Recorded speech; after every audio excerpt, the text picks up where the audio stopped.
The sound of bricks hitting concrete echoed through the quiet suburban street as Margaret Wilson sealed her driveway forever. Behind her, 30 years of neighborly patience had finally snapped. What started as a simple parking dispute was about to unravel secrets that would destroy two families, expose a decades-old lie, and prove that sometimes the person you're fighting isn't the real enemy at all. By sunrise, police sirens would pierce the morning air, and Margaret would discover that her new neighbor's obsession with her driveway had nothing to do with convenience, and everything to do Margaret Wilson had always prided herself on being reasonable. At 62, she'd weathered 3 decades in the same house on Maple Street, raised 2 children, buried a husband, and maintained the kind of cordial relationships with neighbors that kept suburban life pleasant and predictable.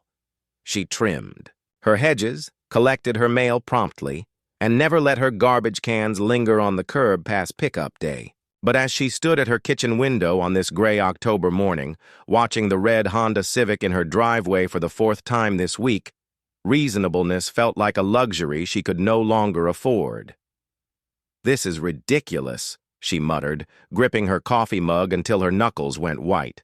The woman behind the wheel, tall, blonde, maybe 40, sat there scrolling through her phone as if she owned the place. As if Margaret's driveway was some kind of public parking lot.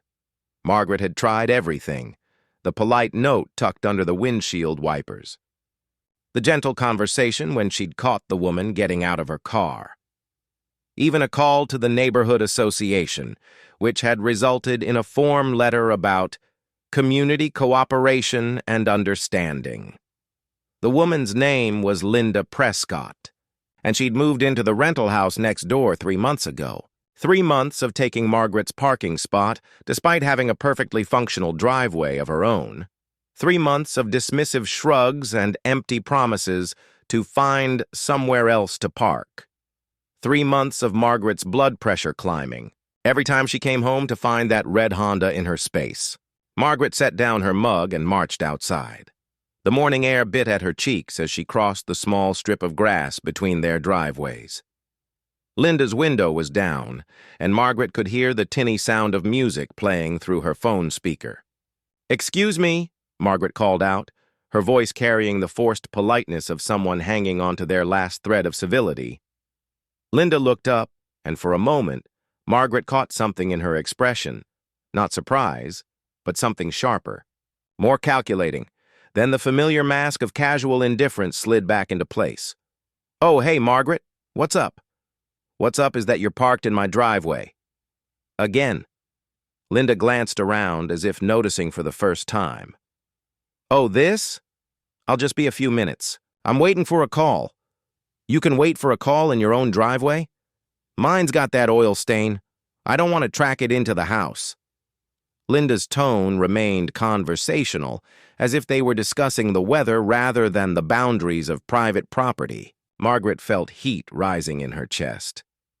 "Linda, we've talked about this. This is my driveway. I need to be able to park my own car here." "Where's your car now?" The question caught Margaret off guard. Her Honda CR-V was parked on the street where she'd been forced to leave it because Linda's car was blocking her space. "That's not the point." "Look, I get it. You're used to having this whole area to yourself, but things change when new neighbors move in. We have to learn to share, right? Share." The word hung in the air between them like a challenge. Margaret stared at Linda's serene expression, at the way she held her phone like a prop, and felt something fundamental shift inside her chest. This wasn't about parking. This was about power, about who would bend and who would break. "No," Margaret said quietly. "No, we don't have to share my driveway." Linda's smile flickered for just a moment. "Margaret, there's no need to get upset." "I'm not upset. I'm done." Margaret turned on her heel and walked back toward her house. Behind her, she heard Linda's car door slam. "Where are you going?" Margaret didn't answer. She had work to do. Inside her garage, she found what she was looking for. 24 leftover bricks from the garden border project she'd completed last spring. They'd been sitting in neat stacks, waiting for some future landscaping inspiration. Now they had a purpose. She loaded the first armful into her wheelbarrow and pushed it toward the end of her driveway, where the concrete met the sidewalk. Linda's car was still there, Linda now standing beside it with her arms crossed, watching. "What are you doing?" Linda called out. Margaret didn't respond. She positioned the first brick carefully, checking to make sure it was level. Then the second, then the third. "Margaret, you can't do that. The fourth brick. The fifth." A satisfying wall was beginning to take shape. Linda's voice rose an octave. "That's blocking the sidewalk." "No," Margaret said without looking up. "It's blocking my driveway." "You can't just build a wall. There are regulations." Margaret paused in her work and looked directly at Linda. "Then I guess you should move your car before I finish." For a long moment, they stared at each other across the growing barrier. Margaret could see Linda calculating, weighing options, trying to determine if this was a bluff or a declaration of war. "This is insane," Linda finally said. "I'm calling the city. You do that." Margaret bent to position another brick. She heard Linda's car door slam, the engine revved to life. But instead of backing out and leaving, Linda threw the car in reverse, then forward, then reverse again, her tires squealing against the concrete as she maneuvered the Honda to block as much of Margaret's driveway entrance as possible. "There!" Linda shouted through her open window. "Now neither of us can use it." Margaret straightened slowly, brick in hand, and looked at the red Honda positioned like a barricade across her driveway entrance.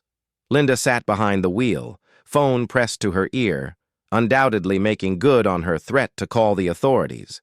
For 30 years, Margaret had been the peacemaker, the one who brought casseroles to new neighbors and cookies to block parties, the one who overlooked small grievances for the sake of community harmony. But as she stood there in the growing chill of the October morning, staring at Linda's defiant face through the windshield, Margaret Wilson made a decision that would change everything. She raised the brick in her hand and brought it down hard on Linda's hood. The metallic crash echoed through the quiet neighborhood like a gunshot. Linda's mouth fell open in shock as a spiderweb of dents bloomed across the red paint. "Move your car," Margaret said calmly, already reaching for another brick. Linda's face went white, then red. She dropped her phone and threw open her car door. "You psychotic bitch! You can't destroy my property!" "Watch me." Margaret raised the second brick. Linda lunged forward and Margaret stepped back, but not quickly enough. Linda's hand caught her wrist and the brick tumbled to the ground. For a moment they struggled, two women locked in a bizarre suburban wrestling match over a pile of masonry supplies. Then Linda let go so suddenly that Margaret stumbled backward. Linda's expression had changed again, the anger replaced by something colder, more focused. "You have no idea what you've just done," Linda said quietly. "I've protected my property." "Your property." Linda laughed, a sound devoid of humor. "Margaret, you sweet, stupid woman. This was never about parking." Before Margaret could process the meaning behind those words, Linda was back in her car, reversing out of the driveway with a screech of tires that left black marks on the concrete. She pulled into her own driveway, next door, and sat there, engine running, staring at Margaret through the windshield. Margaret's heart hammered against her ribs. Her hands shook as she bent to retrieve the fallen brick. The adrenaline that had carried her through the confrontation was beginning to ebb, leaving behind a queasy mixture of triumph and dread. She had won this battle. Linda's car was out of her driveway, but as she looked at the damage to the Honda's hood, at the scattered bricks, at Linda's face, watching her from next door, with an expression she couldn't quite read, Margaret began to suspect that the war was just beginning. Her phone buzzed in her pocket. A text from an unknown number. "You shouldn't have done that, Margaret. You have no idea who you're dealing with." Margaret looked up. Linda was still sitting in her car, phone in hand, smiling. The smile was nothing, like the casual indifference Linda had worn for 3 months. This smile was sharp, predatory. and filled with a knowledge that made Margaret's blood run cold. As she stood in her driveway surrounded by scattered bricks and the lingering smell of burning rubber, Margaret Wilson realized that her quiet suburban life was about to become anything but quiet. And somewhere in the back of her mind, a voice whispered that Linda Prescott's obsession with her driveway might have deeper roots than she'd ever imagined. The police arrived 43 minutes later, just as Margaret was stacking the last of the bricks in her garage. She watched through her kitchen window as Officer Rodriguez stepped out of the patrol car, notebook already in hand. Linda emerged from her house with the theatrical timing of someone who had been waiting for this exact moment. Margaret dried her hands on a dish towel and walked outside, her heart still hammering from the morning's confrontation. The October air felt sharper now, carrying the scent of dying leaves and the promise of an early winter. "Ma'am, I'm Officer Rodriguez. We received a report about property damage and harassment."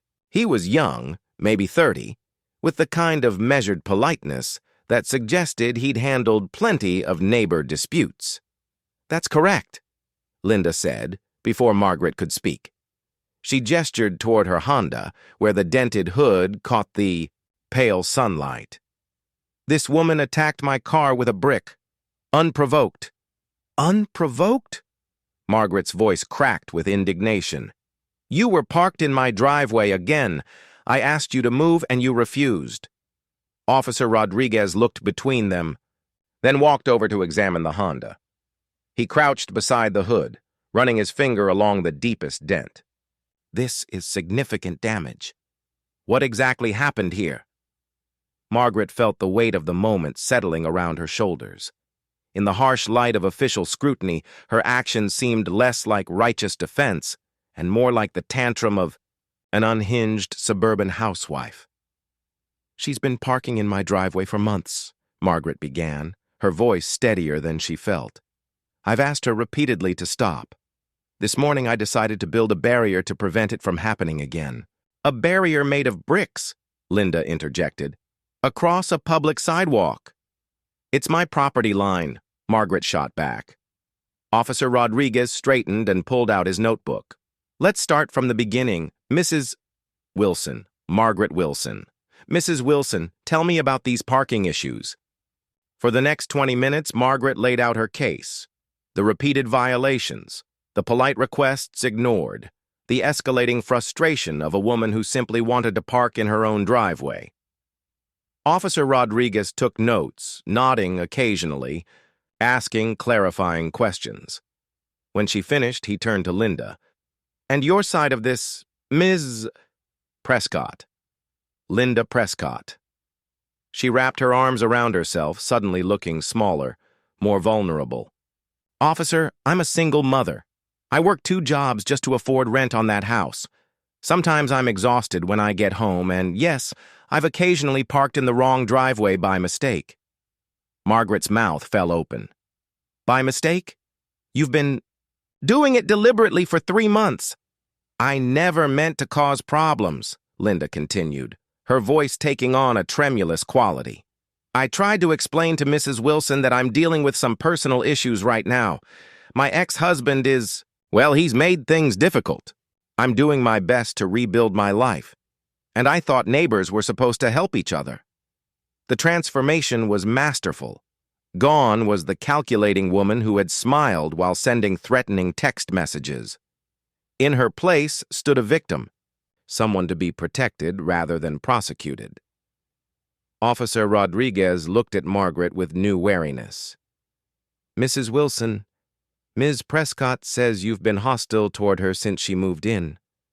That you've made threatening gestures and created a hostile environment. That's not true." Margaret felt the ground shifting beneath her feet. "I left polite notes. I tried to talk to her reasonably. She's the one who..." "She's the one who what?" Linda's voice carried a perfect note of frightened confusion. "Officer, I have children who visit on weekends. This morning, Mrs. Wilson came at me with a brick. What if my 8-year-old had been in the car?" Margaret stared at Linda in disbelief. There had been no children. There had never been any children. But Officer Rodriguez was writing in his notebook, and his expression had hardened. "Mrs. Wilson, destruction of property is a serious matter. Even if there were parking disputes, that doesn't give you the right to damage someone's vehicle." "I know that," Margaret said quietly. "I know I shouldn't have. I just reached my breaking point. I understand these situations can be frustrating, but the law is clear." He tore a page from his notebook and handed it to Margaret. "You're receiving a citation for destruction of property. You'll need to appear in court on the date listed, and you'll be responsible for repair costs to Ms. Prescott's vehicle." Margaret took the paper with numb fingers. The fine was $500, plus court costs, plus whatever it would cost to repair Linda's hood. Money she didn't really have, not on her fixed income. "What about the parking issue?" she asked. "From what I can see, there's no clear violation of parking ordinances. The driveway entrance isn't marked as private property in a way that would be enforceable under city regulations." Margaret felt the last of her fight drain away. "So she can just keep parking there?" Officer Rodriguez glanced at Linda, who had managed to produce a single tear that tracked down her cheek. "I'd encourage both of you to work this out like good neighbors. Maybe there's a compromise that works for everyone." After he left, Margaret stood alone in her driveway, citation in hand, watching Linda disappear into her house. The victory she'd felt that morning had curdled into something bitter and humiliating. She went inside and called her daughter. "Mom?" Jessica's voice carried the perpetual rush of someone juggling work and two small children. "What's wrong?" "You sound upset." Margaret found herself crying before she could form words. The whole story spilled out. The parking, the bricks, the police, the citation. Jessica listened without interrupting, but Margaret could hear the disapproval in her silence.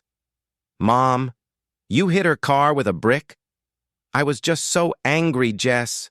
She's been taking advantage of me for months. But you could have handled this differently. You could have called a towing company, or put up a sign, or—" I tried everything reasonable, and she just laughed at me." A pause. Then, "Mom, I think you should apologize." The words hit Margaret like a physical blow. "Apologize? For what?" "For losing your temper. For damaging her property. This woman might be inconsiderate, but that doesn't justify—" Margaret hung up. She sat in her kitchen as the afternoon faded to evening, replaying the day's events. Every time she closed her eyes, she saw Linda's calculating smile, heard the strange certainty in her voice. This was never about parking. What had that meant? Around 9 o'clock, as she was getting ready for bed, Margaret heard a car door slam outside. She peered through her bedroom curtains and saw Linda walking up her front steps, carrying a large manila envelope. 20 minutes later, her doorbell rang. Margaret almost didn't answer, but something about Linda's persistence, the way she kept ringing the bell in measured intervals, suggested this conversation was happening whether Margaret wanted it or not. She opened the door to find Linda standing on her porch, still holding the envelope. Up close, in the yellow glow of the porch light, Linda looked different, older, more tired. The vulnerable act she'd performed for the police was gone, replaced by something harder. "We need to talk," Linda said. "I have nothing to say to you." "Oh, but you do." Linda held up the envelope. "Because I have something that belongs to you, something that fell out of your husband's car 30 years ago. Margaret's blood turned to ice. "My husband has been dead for 15 years. "I know. Exactly how long Robert Wilson has been dead?" Linda's smile returned, sharp and knowing. "I know because I've been counting every single day since the accident that killed my father." The world tilted. Margaret gripped the doorframe to keep from falling. "That's right, Margaret. My father was Thomas Brennan. He was walking home from Murphy's Bar on November 15th, 1994, when your drunk husband ran him down like a dog and kept driving." Margaret couldn't breathe, couldn't think. The name Thomas Brennan was carved into her memory like a scar. The hit-and-run victim whose case had never been solved. The case that had haunted Robert until the day he died, that had driven him to quit drinking and spend the rest of his life trying to atone for what he'd done. "You're lying," Margaret whispered. Linda opened the envelope and pulled out a small plastic bag. Inside was a silver cufflink engraved with Robert's initials. He lost this when he got out to check the damage. "I was 9 years old when the police brought it to us. The only evidence they ever found. I've been carrying it ever since, waiting for the day I could return it to its rightful owner." Margaret stared at the cufflink, one of the pair she'd given Robert for their 10th wedding anniversary. He'd claimed he lost it at work, had seemed genuinely upset about it. "The statute of limitations ran out years ago," Linda continued conversationally. "But that doesn't matter. What matters is that I know. I've always known. And now I'm here to collect what my family is owed." "What do you want?" Linda stepped closer and Margaret could smell her perfume. Something expensive and predatory. "Everything," Linda said softly. "Your house, your peace of mind, your reputation. I want you to lose everything the way I lost everything when my father didn't come home that night." Margaret tried to close the door, but Linda's foot was already across the threshold. "I've been planning this for 3 decades, Margaret. Moving in next door, learning your routines, pushing your buttons until you snapped. And you played your part perfectly." Linda held up her phone, and Margaret saw her own face on the screen, a frozen frame from a video showing her raising the BR. Margaret didn't sleep. She sat at her kitchen table through the long hours of darkness, Robert's cufflink rolling between her fingers like a talisman of guilt. Every creak of the house settling, every car passing on the street outside made her jump. Linda's words echoed in her mind. "Tomorrow, the real fun begins." "I just got off the phone with Jessica. She says you attacked a neighbor with a brick." "Mom, what were you thinking?" Margaret pressed the phone closer to her ear, as if proximity could bridge the 3,000 miles between them. "It's complicated, honey." "Complicated? You could have been arrested. You could have seriously hurt someone. She's been—" Margaret stopped herself. How could she explain Linda's months of calculated psychological warfare? How could she describe the trap she'd walked into without sounding paranoid? Unhinged? "She's been what, Mom?" "Parking in my driveway, taking advantage of me." The silence stretched between them, filled with everything David wasn't saying. His unspoken fears about his aging mother living alone, making poor decisions, losing her grip on reality. "Look, maybe it's time we talked about you moving closer to one of us. Jessica and I have been discussing—" "I'm not moving anywhere." The words came out sharper than she intended. "This is my home." "Mom, be reasonable. If you're having conflicts with neighbors, if you're acting out like this, acting out. As if she were a toddler having a tantrum instead of a woman whose life was being systematically dismantled by someone she'd never even met before 3 months ago." "I have to go," Margaret said. "Mom, wait." She hung up and immediately turned off the phone. Whatever Linda had planned for today, Margaret didn't want her children to witness it in real time.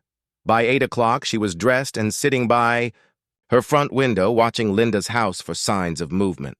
The red Honda sat in Linda's driveway, its dented hood catching the morning sun like a battle scar. Margaret wondered how much the repairs would cost, how long she'd have to make payments to this woman who had already taken so much. At 8:23, Linda emerged from her house wearing a crisp business suit and carrying a leather briefcase. She looked every inch the successful professional, nothing like the vulnerable single mother she'd portrayed for Officer Rodriguez yesterday. She walked directly to Margaret's front door and knocked. Margaret considered ignoring her, but Linda's persistence the night before had proven that avoidance wasn't an option. She opened the door but kept the chain latched. "Good morning, Margaret. I hope you slept well." "What do you want?" Linda held up a manila folder. "I thought you might like to see what I've been working on." 30 years is a long time to plan, you know. I've been very thorough. Despite herself, Margaret found herself unlatching the chain. Linda stepped inside without invitation, moving through Margaret's living room as if she owned it. "Lovely home," Linda said, running her finger along the mantelpiece where Margaret kept family photos. "Robert had good taste. This is where he came home to after he murdered my father, isn't it? Did he wash the blood off his car in your driveway?" "Get out." "Oh, but we're just getting started." Linda opened the folder and spread its contents across Margaret's coffee table. "I've been busy, you see. Very, very busy." Margaret stared at the documents scattered across her furniture. Property records, insurance forms, financial statements, medical records, and photos, dozens of them, some black and white, some in color, spanning decades. "That's my husband's death certificate," Margaret said, recognizing the official seal. "Heart attack at 57. Stress-related, according to his medical records. I wonder what could have caused such stress." Linda picked up another document. "And this is your mortgage information. Did you know you're 3 months behind on payments?" "Tsk, tsk, Margaret. Robert's life insurance didn't stretch as far as you'd hoped, did it?" Margaret's hands shook as she reached for the papers. "How did... You get these? You'd be amazed what people will share when you tell the right story. Poor Linda Prescott, researching her family's tragic history. People are so helpful when they think you're a victim." Linda moved to the mantelpiece and picked up a framed photo of Margaret and Robert at their 25th wedding anniversary. "He looks guilty, doesn't he? Even in his happiest moments, there's something haunted about his eyes." "Put that down. I have a theory about guilt, Margaret. I think it's like radiation, invisible, but it slowly poisons everything it touches. Your marriage, your children's childhoods, your grandchildren's inheritance." Linda set the photo down carefully, but facing away from Margaret. "My father never got to see his grandchildren. He died alone on the side of the road while your husband drove home to this cozy little house and pretended nothing had happened." Margaret's vision blurred with tears of rage and helplessness. "What do you want from me? I'll pay for your car repairs, I'll apologize. Just leave me alone." Linda laughed, a sound like breaking glass. "Leave you alone? Margaret, I haven't even started. You see, the beauty of a 30-year plan is that you have time to think through every detail, every possible outcome."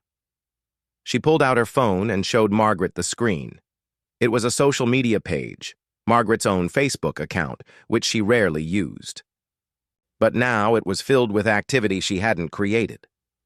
The video of her attacking Linda's car had been posted, along with a caption, "When neighborhood disputes turn violent. Is this the kind of community we want for our children?" The post had been shared 47 times. The comments were brutal. "That woman is clearly unstable. Someone should check on her mental health. I hope she gets jail time." "No," Margaret whispered. "Oh, but it gets better." Linda swiped to another screen. "I've also sent copies to the Maple, Street Neighborhood Association, your church, and your volunteer organization at the library. Amazing how quickly people turn on you when they see your true colors, isn't it?" Margaret felt the world collapsing around her. Her reputation, built over 3 decades of quiet community service, destroyed in a single morning. "Why?" she whispered. I didn't know Robert had..." "But you should have known." Linda's voice turned sharp, cutting. "Good wives know when their husbands come home with blood on their hands. Good wives notice when their partners start drinking too much, acting strange, disappearing for hours at a time. Good wives ask questions." "I did ask questions. He said he was working late, that he was stressed about the business. And you believed him because it was easier than facing the truth." Margaret stared at Linda's face and saw something terrible there. Not just anger, but a kind of hollow satisfaction. The look of someone who had fed on rage for so long that it had become their only source of nourishment. "My father was a good man," Linda continued. "He worked construction, came home every night to help me with my homework. He was saving money to take me to Disneyland for my 10th birthday. Instead, I got to watch my mother fall apart. Got to move in with relatives who resented having to care for us. Got to grow up knowing that somewhere out there, the man who killed my father was living his best life with his loving wife and perfect children. Margaret felt something crack inside her chest. Not sympathy, she was too frightened and angry for that, but a recognition of the shape of Linda's pain, the way grief could metastasize into something poisonous and consuming. "I'm sorry," Margaret said quietly. "I'm sorry for what happened to your family, but I can't change the past." "No, but you can pay for it." Linda gathered her papers and headed for the door. Then she paused, as if remembering something important. "Oh, and Margaret, I've filed a restraining order. You're not allowed within 50 feet of me or my property, which means you can't access your own mailbox. It's too close to my front yard. You can't walk to the bus stop. The route passes through my restricted zone. You can't even sit on your own front porch. Too much visibility of my house." Margaret stared at her in disbelief. "That's impossible. The court wouldn't—" "The court saw the video of you attacking me with a brick. They saw the police report documenting your aggressive behavior. And they saw my testimony about feeling unsafe in my own home due to your erratic conduct." Linda's smile was radiant with malice. "The order goes into effect at noon today. After that, one call from me to the police will have you arrested for violation of a protective order." After Linda left, Margaret sat in her living room surrounded by the scattered evidence of her dismantled life. The social media comments were multiplying. Her phone, which she'd turned back on out of habit, buzzed with calls from numbers she didn't recognize. Reporters, probably, or neighbors wanting to express their disgust. At 11:45 a.m., 15 minutes. Before the restraining order took effect, Margaret walked to her mailbox for what might be the last time. Inside were 3 envelopes, a notice from her mortgage company about foreclosure proceedings, a letter from her church asking her to take some time away from her volunteer activities, and a card from the Maple Street Neighborhood Association, informing her that her membership had been suspended pending a community standards review. Linda had destroyed her life in less than 24 hours. Margaret stood at the end of her driveway, the same driveway she'd tried to protect with. The holding cell smelled like disinfectant and despair.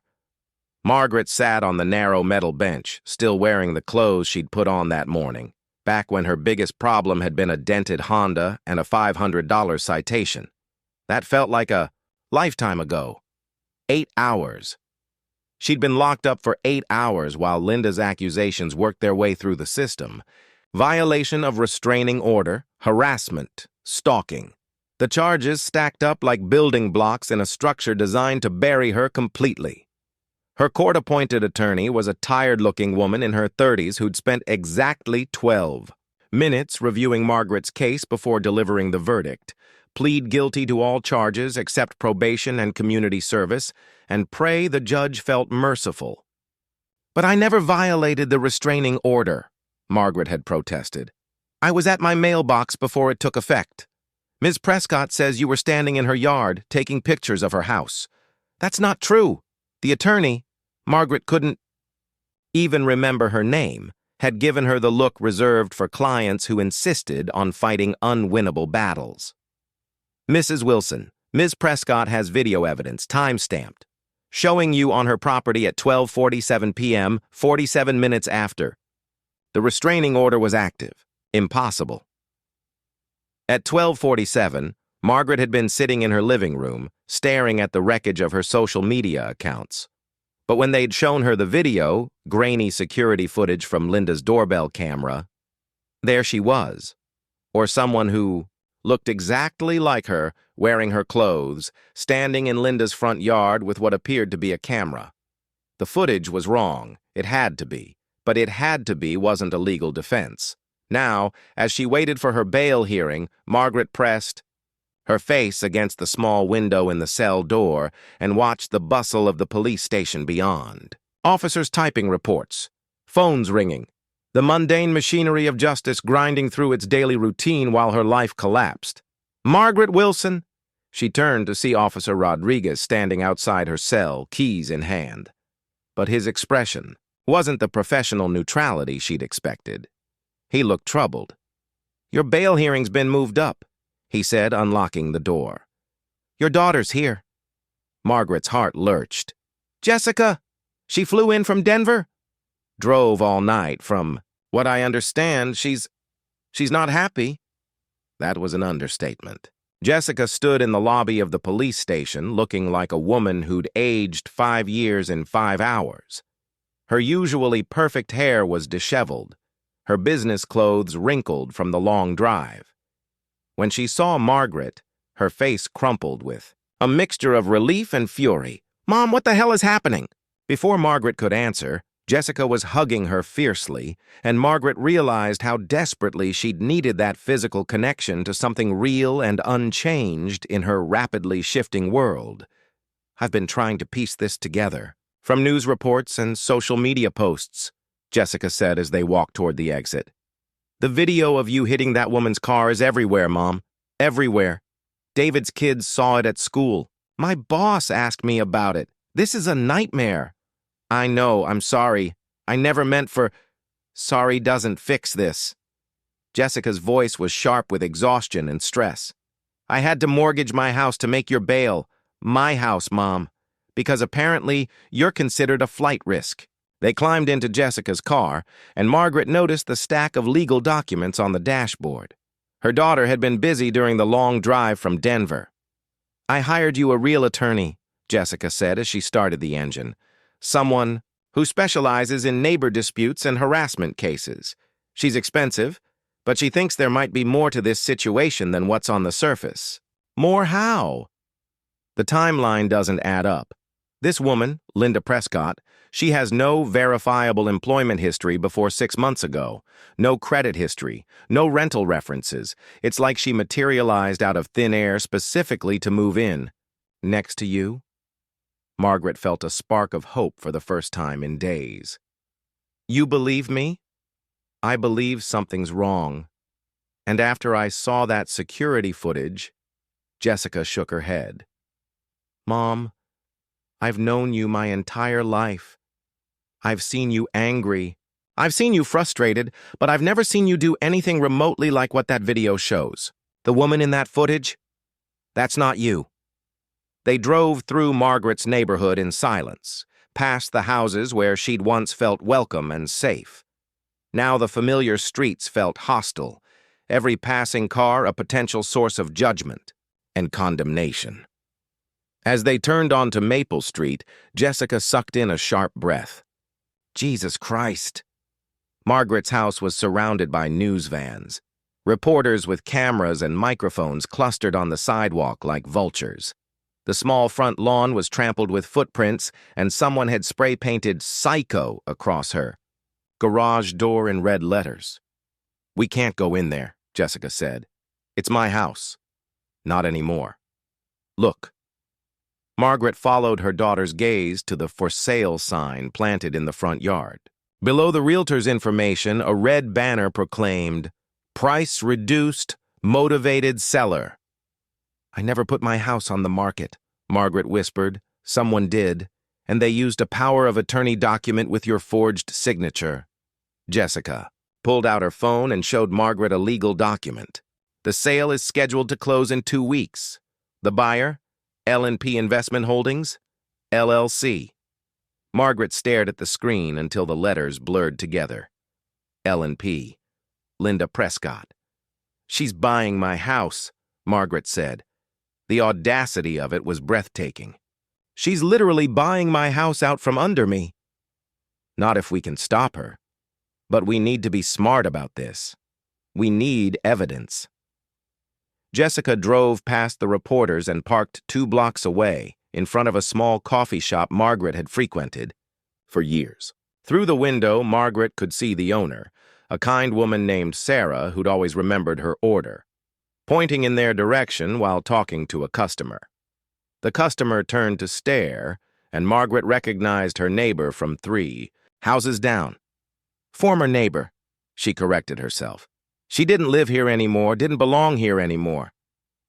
"I've been thinking about what you told me on the phone," Jessica said, "about this woman claiming her father was killed by Dad in a hit and run." Margaret pulled Robert's cufflink from her pocket, where it had remained since Linda's visit the night before. "She has this. She says he dropped it at the scene." Jessica took the cufflink and examined it closely.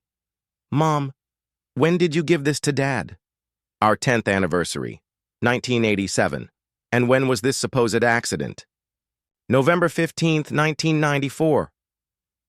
Jessica was quiet for a long moment, turning the silver cufflink over in her palm.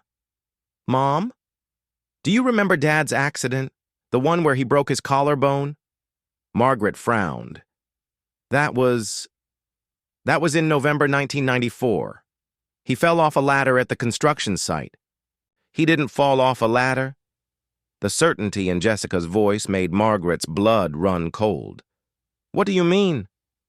"I was 16, Mom. I remember everything about that night. Dad came home around midnight and he was drunk. Really drunk. His shirt was torn and there was blood on his knuckles. You were so scared you called Grandpa Joe to come help get Dad cleaned up." Margaret felt the world tilting again. "That's not... No, he fell off a ladder.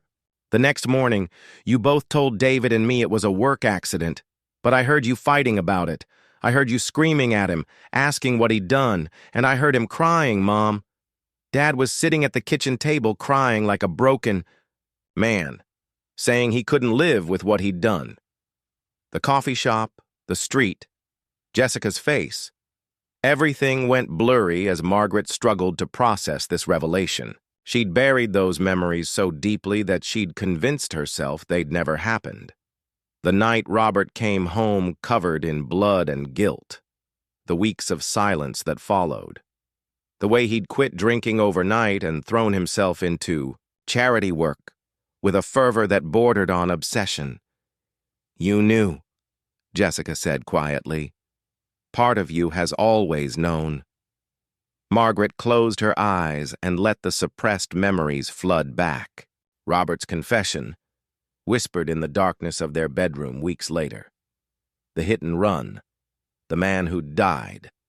Robert's promise that he would find a way to make it right, to atone for what he'd done. "He tried to find the victim's family," Margaret whispered. "He wanted to help them somehow, anonymously, but the police reports were sealed and he couldn't find them because he was looking for the wrong name," Jessica said.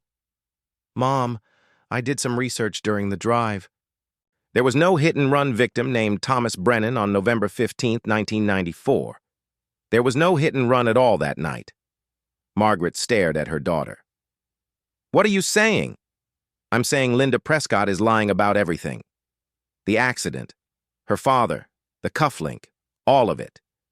This isn't about revenge for a 30-year-old crime.